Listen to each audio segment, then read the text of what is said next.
하나님의 말씀은 데살로니가 전서 2장 9절 말씀 한 절입니다. 우리가 한 절 말씀 합독하시겠습니다. 합독하겠습니다. 시작. 형제들아, 우리의 수고와 애쓴 것을 너희가 기억하리니 너희 아무에게도 배를 끼치지 아니하려고 밤낮으로 일하면서 너희에게 하나님의 복음을 전하였노라. 아멘. 우리 한 번 더 천천히 읽겠습니다. 형제들아, 우리의 수고와 애쓴 것을 너희가 기억하리니 너희 아무에게도 배를 끼치지 아니하려고 밤낮으로 일하면서 너희에게 하나님의 복음을 전하였노라. 아멘. 오늘 하나님의 말씀의 제목은 주를 위해 밤낮 일하라. 주를 위해 밤낮 충성하라. 이렇게 할 수도 있겠습니다. 주를 위해 밤낮 일하라. 충성하라. 제목부터 좀 부담스럽죠? 그래도 하나님께서 오늘 말씀을 통해서 우리 교회 가운데 또 우리 개개인마다 필요한 하나님의 말씀을 공급해 주실 줄 믿습니다. 현대 사회를 사는 사람들에게는 최선, 또 열심, 또 최고의 결과, 성과라는 이야기들을 정말 많이 듣게 되고, 직장생활 하시는 분들은 더더욱 그럴 것이고, 또 자영업을 하시는 분들은 아마도 더 절실하게 자신을 채식질하면서 열심으로 하루하루를 살고 계실 것입니다. 삼성에 다니는 한 지인이 저에게는 있습니다. 성과 위주의 업무를 철저하게 하는 곳이 바로 삼성인데요. 결과가 중요한 그런 회사입니다. 그래서 하루 이틀 밤새워 일하는 것은 보통이고 3일 정도는 중간중간에 이렇게 일하면서 밤을 새운다고 합니다. 하루는 일이 끝나고 집에 들어왔는데 아빠를 바라보면서 아이들이 인사를 했다고 합니다. 안녕하세요, 이렇게 인사를 했다고 합니다. 아이들이 아직 어릴 때라 아직 인지하는 것이 그렇게 많이 발달되지는 않았을 때이긴 하지만 제 지인은 심각하게 퇴사하는 것에 대해서 고민했다고 합니다. 삼성 정말 페이도 정말 많이 받고 인정받는 직장이었음에도 불구하고 퇴사를 고민했던 이유는 어린 아이들이 아빠를 알아보지 못했다고 합니다. 그 정도로 회사에 일을 열심히 하고 회사에서 그만큼의 업무와 그만큼의 성과를 바라고 있기 때문에 많은 시간들을 가족과 보내지 못하고 회사에서 시간을 보냈다고 합니다. 한번 미국 출장을 갔다 오면 월급과 상관없이 한 500만 원 이상의 돈이 입금되는, 돈으로 생각하면 어떻게 보면 성공을, 나의 시간과 내가 희생하는 모든 것들을 돈으로 이렇게 우리가 보상받는 그런 상황에 어쩔 수 없이 가정을 이끌기 위해서 일은 했지만, 그렇게 나 자신, 예를 들어서 저 우재영은 없고 우과장으로만 살고 있는 자신의 모습들에 너무나 힘든 그런 사람들의 이야기들을 전 들어보았습니다. 다른 회사들, 또 다른 자영업을 하시는 모든 분들도 아마 마찬가지일 것입니다. 자기 자신이 원하는 삶을 사는 사람들은 극히 적습니다. 그래서 최근은 아니죠. 욜로나 내가 살고 싶은 인생을 살라고 하는 그런 메시지들을 많이 던져주고 있습니다. 근데 저희는 하나님의 말씀을 통해서 그것은 틀렸다고 이야기하고 있지요. 코로나19는 많은 질문들을 우리에게 이런 상황 가운데 던져주었습니다. 성공에 대해서, 가족에 대해서, 나의 행복에 대해서 생각하게 만듭니다. 안 그래도 정말 많은 어둠과 정말 어두움이 지배하는 그런 사상들이 아주 만연한 이 세상, 특히 포스트 모더니즘이라는 썩어가는 그런 가운데 불을 지핀 것이죠. 여러분들, 하나님을 믿는 하나님의 사람들이 밸런스드 라이프를 하는 것과 그 다음에 하나님 믿지 않는 사람들이 그것을 웰빙하는 것과는 전혀 다른 이야기입니다. 하나님이 있는 삶과 없는 삶, 하나님이 있는 삶은 그 안에서 우리가 밸런스를 가지고 삶을 살고 우리가 균형 있게 건강하게 영과 육을 그렇게 하나님께 드리며 사는 모든 것이 예배이지만, 하나님 믿지 않는 사람들의 그 밸런스 라이프는 아무것도 아니고 그것은 죄로 달려가고 지옥으로 달려갈 수밖에 없는 그런 삶이라는 것입니다. 현대인들은 너무나 피로를 많이 느낍니다. 현대인들에게는 만성 피로 증후군이라는 것이 있습니다. 그것은 뭐냐면 너무 만성 피로가 진행이 되다가 그것이 증후군으로 이렇게 계속 되풀이되며 몸에 합병증을 나타내는 것입니다. 이것이 진행되면 우울증과 돌연사로 이어질 수 있다라고 표현하면서 인권 단체들이 또 회사를 다니는 많은 사람들이 소셜 미디어를 통해서 이야기하고 있고 정치적으로 사용하는 모습도 우리는 볼 수 있습니다. 현대는 건강과 밸런스 라이프 등 자신에게 투자하는 것에 대해서 자신에게 투자하는 것에 대해서 굉장히 신경을 많이 쓰고 있습니다. 저는 크리스찬이면 모든 면에서 건강한 삶을 살아야 한다고 생각합니다. 정직한 것도 건강한 거죠. 우리가 이웃들과 잘 지내는 것도 건강한 삶이죠. 우리가 신앙생활 잘하는 것 건강한 거죠. 그렇죠? 부모님께 효도하는 것도 건강한 삶이고, 자녀를 잘 길러내는 것도 건강한 삶입니다. 선한 영향력을 끼치는 것이 정말 우리에게 필요합니다. 하지만 무엇이 우선순위에 있어야 하는지 정확하게 우리는 판단해야 되고 알아야 합니다. 세상을 살다 보면 노력하지 않고 무엇을 얻으려고 하는 사람들이 있습니다. 요즘에는 특별히 젊은 층에서 그런 사람들이 도드라지게 많이 보이게 되는데요. 특별히 현대의 젊은이들 중 한탕주의, 그것을 인정하고 나도 많은 돈을 벌 수 있으면 욕도 하고요, 엽기적인 행동도 하고요, 막 이상한 웃기는 행동을 막 하면서 자신의 인격까지도 버려가면서 그런 행동들을 합니다. 더 나아가서는 야한 어떤 그런 행동들을 하면서 자신의 몸을 통해서 그들은 돈을 벌고 유명세를 얻기 위해서 그렇게 자신을 돈의 노예로 세상에 던져버립니다. 나중에 이미지 세탁하면 되지 라는 그런 생각들이 아주 강해요. 실제로 성공적으로 이미지 세탁하고 옛날에는 정말 안 좋은 행동들을 많이 했고 욕을 하면서 방송을 하고 엽기적인 행동들을 하면 방송을 했던 사람들이 지금은 아주 착한, 그리고 좋은 사람인 것처럼 그렇게 포장해서 살고 있는 사람들도 있습니다. 이런 혼탁한 세상에서 우리 크리스찬들은 어떻게 살아야 할까요? 우리의 삶의 방향성을 찾아야 할 것입니다. 그리고 오늘 말씀이 주님이 주시는 해답이 되기를, 여러분들이 살아나가는데 해답이 되기를 주님의 이름으로 축원합니다. 오늘 말씀, 본문 말씀입니다. 한 절 말씀이니까요. 우리가 한번 읽어볼까요? 합독하시겠습니다. 2장 9절. 형제들아, 우리의 수고와 애쓴 것을 너희가 기억하리니, 너희가 인정한다는 거죠. 너희 아무에게도 폐를 끼치지 아니하려고 밤낮으로 일하면서 너희에게 하나님의 복음을 전하였노라.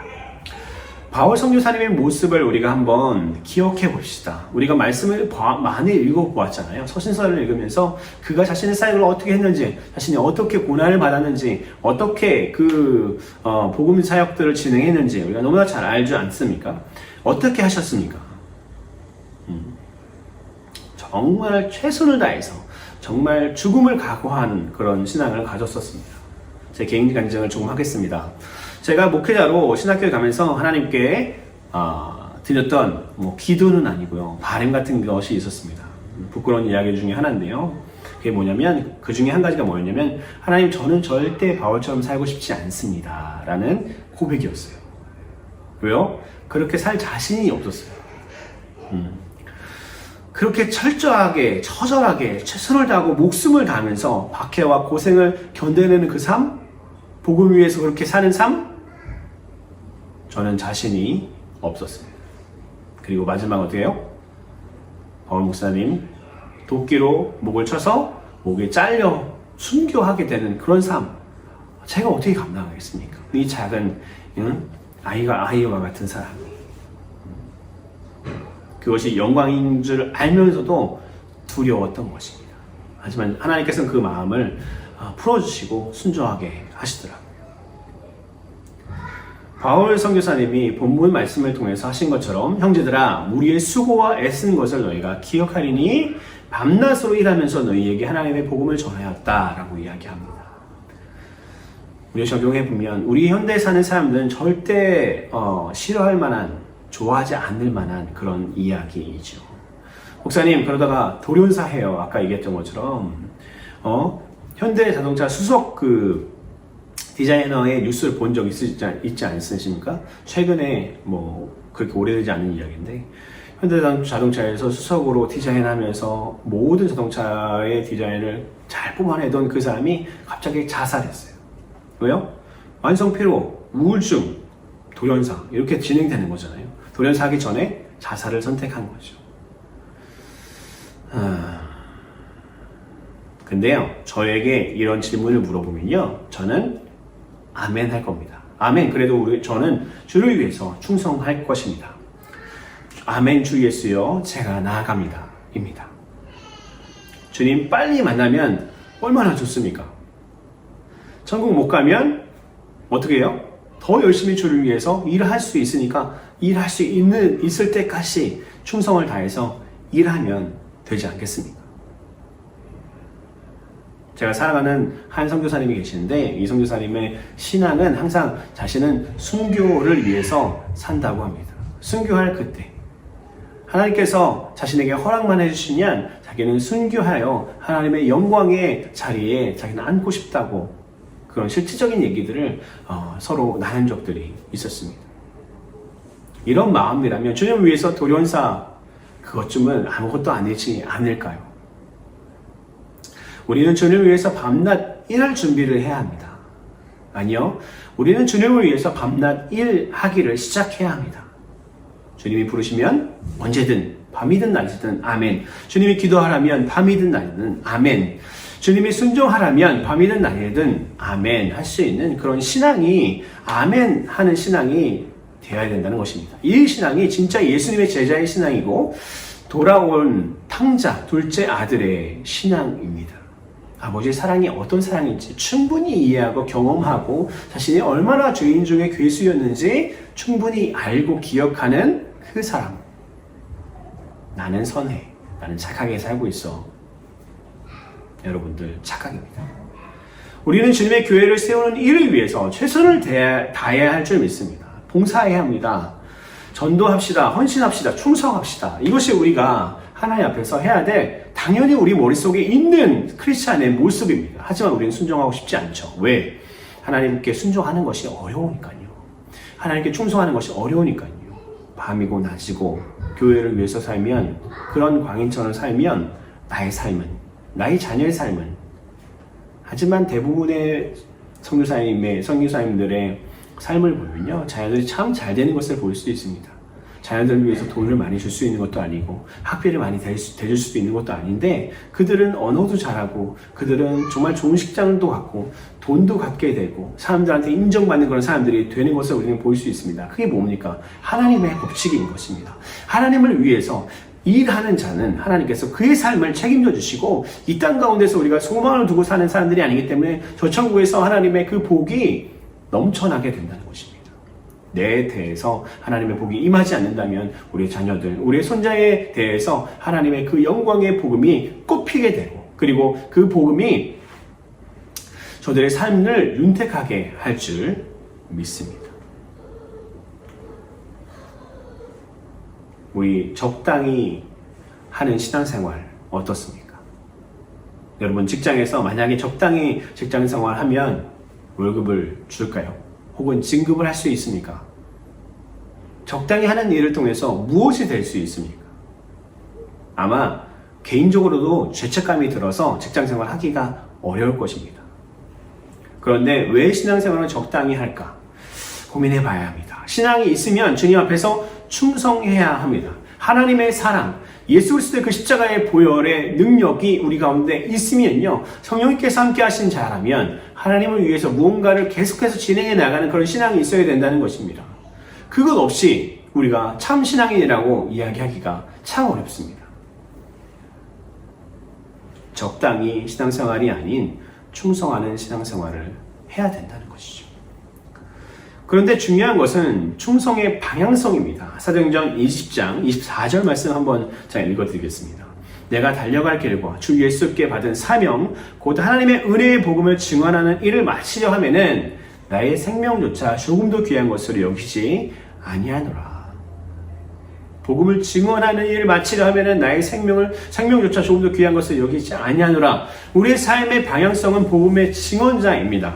복음을 전하는 일을 위해서 충성한 것은 우리의 사명이고, 우리의 복음 전파를 위해서 충성해야 한다는 그런 아주 단순하고 간략한 하나님의 말씀, 강력한 하나님의 말씀입니다. 이런 방향성 안에서 우리의 힘과 노력과 가정과 교회, 물질이 사용되고 충성되어야 된다는 것입니다. 나를 사용해야죠. 나의 육신의 에너지를 사용해야 됩니다. 우리가 행동력에 대해서 많은 책들이 있는데 그 책들에 보면은 어떤 이야기들이 나오냐면, 우리의 몸은 어떤 몸이 되어야 되냐면, 우리 감사에 대해서도 같은 원리인데요. 감사하는 사람은 감사하는 사람으로, 감사를 자꾸만 하게 되면 감사하는 사람으로 바뀌게 된다는 겁니다. 움직이는 사람은 움직이는 몸으로 자꾸만 우리가 바뀌게 된답니다. 그것이 전환되기까지 시간이 조금 걸리지만, 자꾸만 움직이는 몸으로 자꾸만 우리의 몸을 움직이면 우리의 몸이 적응하고 그것이 당연한 것처럼 우리가 적응하고 할 수 있다는 것입니다. 힘든 일을 하는 사람들이 어떻게 그 일을 하겠어? 우리는 보기만 해도 내 체력으로는 저런 일을 못해. 하지만 하나님께서 우리의 몸을 어떻게 그렇게 신비롭게 만들어 오셨는지, 우리가 그런 일을 하기 시작하면 처음에 힘들고 어렵지만 그 일을 할 수 있도록 우리 몸이 적응한다는 것입니다. 우리가 지금 내 상황에서 봤을 때, 나는 저런 교회 일을 하기에는 내가 너무 시간이 없어. 교회 일을 하기에는 내가 너무 체력이 없어. 교회 일을 하기 위해서는 내가 너무 건강이 연약해. 라고 생각하는 모든 사람들의 생각은 틀렸다고 세상 이론도 이야기합니다. 여러분들, 우리가 주를 위해서 충성하는 그 일이 있잖아요. 주의 복음을 위해서 죽음까지도 우리가 생각하며 그렇게 열심으로 밤낮 충성하는 그 일을 우리가 시작해야 될 줄 믿습니다. 세상은 영끌하면서까지 투자하고 B2라고 하죠. 빚까지 내서 투자합니다. 요즘 20대, 30대 정말 재테크에 대해서 관심이 많고, 돈에 대해서 굉장히 민감하고, 돈을 어떻게 모을지, 내가 사는 집을 어떻게 꾸밀지, 내가 우리 자녀들을 어떻게 길러야 될지. 그래서 뭐예요? 아주 현실적인 우리 젊은 친구들이 굉장히 많죠. 결혼을 안 해요. 그렇죠? 3포 세대, 5포 세대, 9포 세대 이런 말 들어보셨죠? 포기합니다. 연애도 포기하고요. 친구 관계도 포기하고요. 나의 집 사는 것도 포기하고요. 내 삶에 88만원 세대라고 했던 이 세대, 지금 66만원 세대라고 하죠. 그만큼 어렵고 힘든 이 경제가 어려운 이 시대 가운데 저들은 뭐예요? 포기하는 걸로 자신들의 삶을 전향합니다. 또 한쪽 면에서는 어떻게 해요? 정말 처절하게 자신을 채찍질하면서 성공, 돈을 위해서 자신을 내어 던지는 그런 사람들도, 젊은 친구들도 굉장히 많이 있습니다. 저는 저수생명교회 목회자로 왔습니다. 한 달 반 동안 베트남에서 사역하다가 지금 함께 대면 예배를 드리지 못하고 있는 상황 가운데 있지 않습니까? 저는 이 교회에 목회자라는데, 그런데 저의 관심이 복음이 아니고, 복음 전하는 것이 아니고 다른 것에 내 관심을 갖게 되고, 내 자신을 드러내거나 나의 명예나 돈이나 어떤 것에 관심을 가게 되면 저는 언제든지 이 자리를 내려놓을 준비를 해야 됩니다. 더 좋은 목회자가 와야 되겠죠. 내 욕심으로 채워지는 교회는 하면 할수록 죄이고, 내가 나의 욕심으로 나의 어떤 자아 욕구를 채우기 위해서, 자아 실현하기 위해서 우리가 하는 사역은요, 점점 더 나를 망가뜨리는 것입니다. 우리의 삶의 방향성이 어디인지 지금 확인하셔야 됩니다. 여러분들 삶의 방향성이 어디세요? 여러분들의 신앙의 방향성이 어디십니까? 이쪽입니까? 이쪽입니까? 이쪽입니까? 주 예수 그리스도의 복음, 그 일을 위해서 우리가 우리의 삶을 드려야 된다는 것입니다. 성공을 위해서 교회에 나온다면 여러분들 주님 앞에 다시 나가십시오. 잘 되기 위해서 예수님을 선택하셨다면 그것이 우선순위가 아니라는 것을 아셔야 합니다. 우리가 예수님을 믿으면 예수님은 우리에게 아버지 되신 우리 하나님께서는 우리에게 복을 분명히 주십니다. 하지만 그것이 우선순위가 아니라는 거죠. 바울 목사님이 밤낮 일하면서 너희에게 하나님의 복음을 전하였노라 말씀하신 그 중심에는 복음을 사랑하고 예수님의 그 십자가 사랑이 이 세상 어떤 것과도 비교할 수 없다는 그의 철학이 담겨져 있는 고백이라는 것입니다. 아무리 우리 어머니 아버지가 이야기하셔도 내가 주를 위해서 밤낮 열심히 최선을 다하는 삶이 옳다면 그것을 선택해야 된다는 것입니다. 적용입니다. 우리 주님을 위해서 최선을 다해 봅시다. 최선을 다해 봅시다. 열심으로 봉사 헌신합시다. 열심으로 헌금합시다. 열심으로 전도합시다. 주님의 교회를 사랑해 봅시다. 그러면 주님이 복 안 주시겠습니까? 성경의 모든 사람들은 다 하나님의 복을 받았던 것을 우리는 볼 수 있습니다. 그 복이 우리는 꼭 물질적인 복이 아니라 우리 마음의 평안과 감사함이 넘쳐나는 그 복입니다.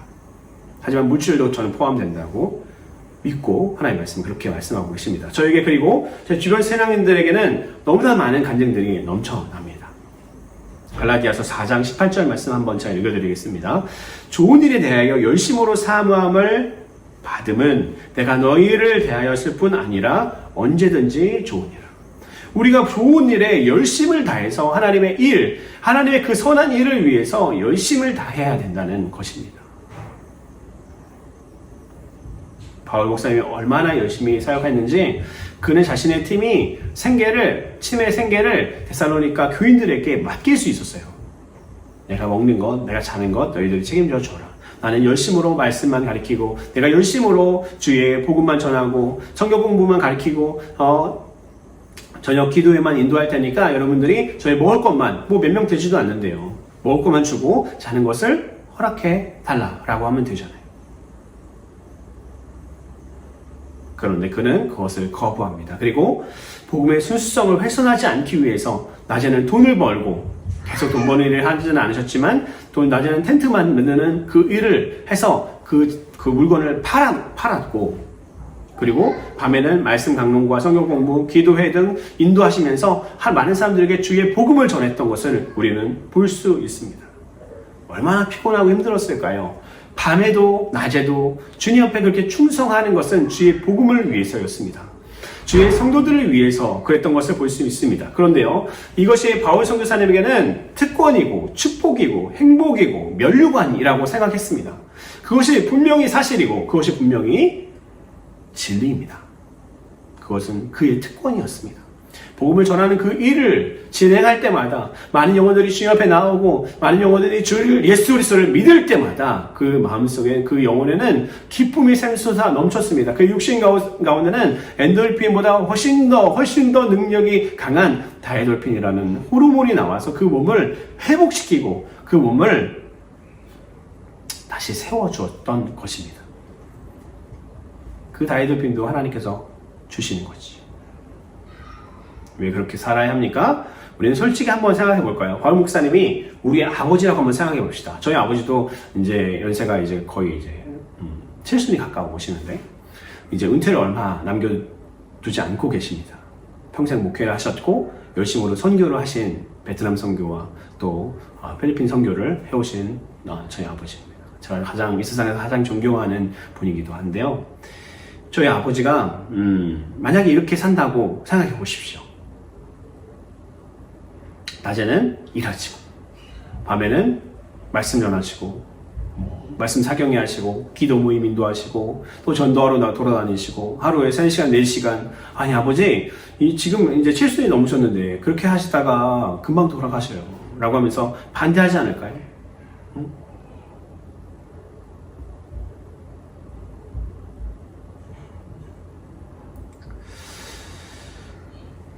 그런데 바울 목사님은 몸의 가치를 알았기 때문에 그는 자신에게 지병이 있고 자신이 몸이 좋지 않고 그리고 자신이 너무너무 피곤하고 너무너무 어려운 그런 상황 가운데서도 그는 충성했습니다. 무엇에 투자를 해야 되는지 정확하게 알고 정확하게 계산할 수 있는 사람이었습니다. 빌립보서 3장 7절에서 10절 말씀 한번 볼까요? 너무 유명한 말씀인데요.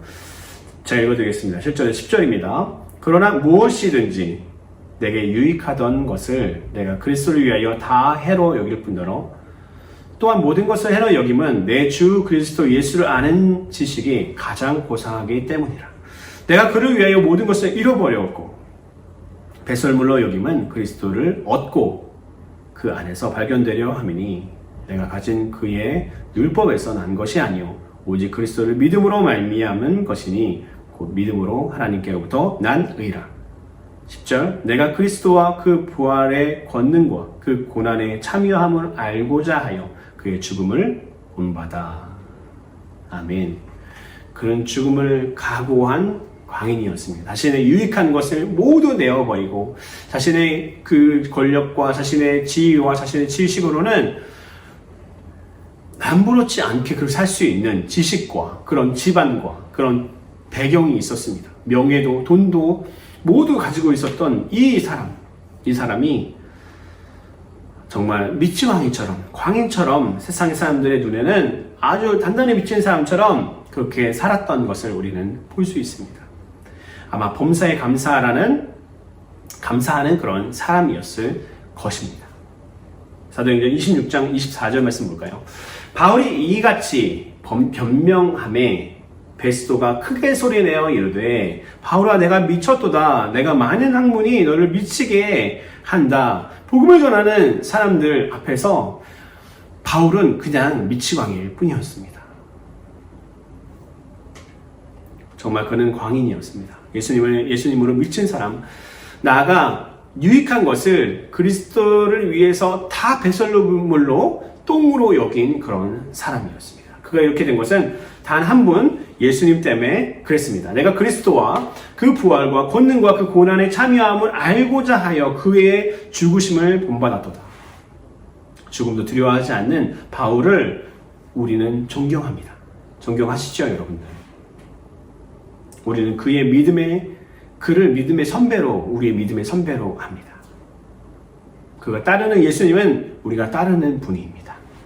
그가 본받은 사람은 바로 예수 그리스도이시죠. 여러분, 우리도 밤낮 예수님을 위해서 열심으로 살아야 합니다. 바울 목사님처럼 우리도 그렇게 믿음의 우리의 선배인 바울 목사님처럼 우리도 열심으로 살아야 되고, 우리도 세상 사람 눈에 미친 사람처럼 보이는 그런 신앙생활을 해야 되는 겁니다. 예수쟁이란 말 여러분 잘 알지 않습니까? 남들이 우리를 보고 예수쟁이는 앉으면 일어날 줄 몰라, 말쟁이들이야. 우리의 삶에 예수 사랑값이 우리가 미치광이라고 들을 정도의 복음의 열정을 가지고 밤이나 낮이나 주를 위해 충성해야 된다는 것입니다. 제 개인 간증을 잠시 하겠습니다. 제가 베트남에서 한 달 반 동안 밤낮 가리지 않고 새벽 4시부터 저녁 12시, 설교 준비할 때는 2시가 넘을 때까지 최선을 다해서 살았습니다. 1층부터 6층까지 하나하나 정비하고 청소하고 닦아내고 교회 전도를 위해서 디자인하고 교회 예배를 준비하고 한 달 반 동안 딱 3kg 빠졌습니다. 제 마음과 중심에 있던 생각은 그겁니다. 주님의 교회를 위해서 나의 젊음을 드리자, 나의 건강을 드리자. 빨리 가면 뭐 천국 가니까 좋고요. 빨리 안 가면 더 사역하라고 허락하신 거니까 더 사역하자. 주님께 더 충성하자. 나는 죽고 예수를 사는 사람이 바로 충성된 사람입니다. 저는 그 설교를 준비하기 위해 많은 시간을 투자합니다. 예배를 준비하기 위해서 설교 빼놓고 정말 아침부터 설교할 때까지 계속해서 말씀을 묵상하면서 예배를 준비합니다. 찬양을 준비합니다. 제가 부족한 그것 때문에도 이렇게 많은 시간들을 할애하지만 저에게 예배를 준비하는 과정이 얼마나 힘들고 어려운지 여러분들 아실 수도 있지만 아마 모르실 수도 있어요. 그런데 왜 이렇게까지 하냐? 저의 삶의 예배이기 때문에 그렇습니다. 저의 예배는 어제 저녁부터 설교를 준비하는 어제 저녁부터 시작돼서 계속 나의 삶의 예배가 진행되는 것입니다. 그리고 우리가 모였을 때 함께 모여서 예배하는 이 예배 가운데 제가 하나님을 예배하는 역할을, 설교하는 역할을 하나님께서 맡겨주셨는데 그 설교하는 이 시간이 저한테는 예배의 시간입니다. 제가 예배하는 방식을 하나님께서 이렇게 저에게 주셨습니다. 그렇기 때문에 저는 최선을 다해서 이 말씀을 선포해야 됩니다. 하나님의 말씀을. 그러니까 차분하게 템포를 조절하면서 말씀을 선포해야 되는데 자꾸만 말씀 선포하면 자꾸 빨라지고 자꾸만 목소리가 커지고 하면서 말씀을 전하게 됩니다. 왜요? 나의 최선의 예배를 하나님께 드려야 되기 때문에 그렇습니다. 결론입니다. 여러분들 피곤하시죠? 만성피로 누구에게나 있는 것입니다. 저도 다 합니다. 저도 많이 피곤합니다. 사실 지금도 피곤합니다. 어제 저녁에도 말씀 준비를 새벽 1시 반 넘을 때까지 하고 또 이삿짐 정리하는 곳에 가서 이삿짐 함께 정리하고 새벽 4시가 넘어서 그렇게 잤습니다. 한국에 와서 처가댁 집을 지금 짓고 있는 일을 중간중간 계속 돕고 있습니다. 오전에 베트남어 수업을 2시간 진행하고 있습니다. 아이들 어린이집 보내지 못하니까 24시간 아이들과 같이 집에서 있습니다. 영상 예배, 설교 준비, 예배 준비하느라고 새벽까지 잠도 잘 못 잡니다. 아까 얘기했듯이 어제 저녁도 설교 준비하고 이삿짐 나르고 정리하느라고 정말 바쁜 시간들, 어떻게 보면 체력을 갉아먹는 것 같은 그런 시간들을 보내고 있습니다. 그래서 저는 주님을 사랑하는 일을 멈출 것인가? 이렇게 피곤하니까 주님을 사랑하는 그 일을 멈출 것인가? 충성하는 그 일을 멈출 것인가? 아니죠. 지금 여러분 어떤 사람이든 여러분의 삶 가운데 하나님께서는 충성을 원하고 계십니다. 여러분들 배우자와 혹은 전에 연애를 해보신 적이 있으시죠? 연애를 하면 어떻게 되죠? 바울처럼 됩니다. 그죠? 바울처럼 어떻게 해요? 평소에는 저기 앞에서 우리 어깨 형님들이 이렇게 걸어오면 살짝 피해가고 피해가는 게 맞아요. 피해가고 했지만 내가 사랑하는 내 여자친구, 내가 사귄 지 얼마 안 된 내 여자친구를 쳐다보는 남자가 있으면 뭘 바라고 하는 광인이 되죠. 그렇죠? 아무리 피곤해도 내 여자친구를 집에 데려다주는 광인이 됩니다. 내가 돈이 없어도 카드를 긁어가면서 내 여자친구 선물을 사주는 광인이 됩니다. 이성은 마비되고 사랑으로 가득 차 버립니다. 여러분들, 예수 그리스도께 콩깍지가 씌인 사랑에 빠진 우리 바울 목사님의 삶을 우리가 보았을 때 밤이나 낮이나 충성했던 그의 삶, 우리가 너무나 잘 알고 있지 않습니까? 우리도 그런 삶을 살아야 합니다.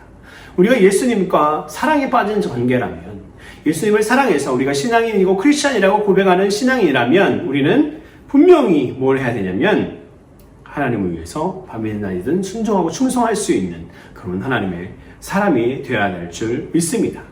하나님을 사랑하는 우리 지구촌 새생명교회 성도 여러분, 우리 예수님 사랑하는 삶을 다시 시작합시다. 그분을 사랑하는 삶을 다시 시작해야 될 줄 믿습니다. 이것은 지구촌 새생명교회가 할 일이고 나가야 될 일입니다. 적용입니다. 오늘 한 가지라도 예수님을 위해서 행해봅시다. 충성해봅시다. 하나님의 말씀에 순종해봅시다. 한 사람에게 예수님이 어떤 분인지 간증해봅시다. 한국에서요, 부모님에게 예수님이 좋은 분이, 크리스찬이건 크리스찬이 아니건 상관없어요. 예수님이 얼마나 좋은 분인지, 나의 삶을 어떻게 인도해 오셨는지 간증해보는 거예요. 나의 삶에 역사하신 하나님을 한번 나눠봅시다. 그렇게 한다면 하나님께서 정말 기뻐하시는 그런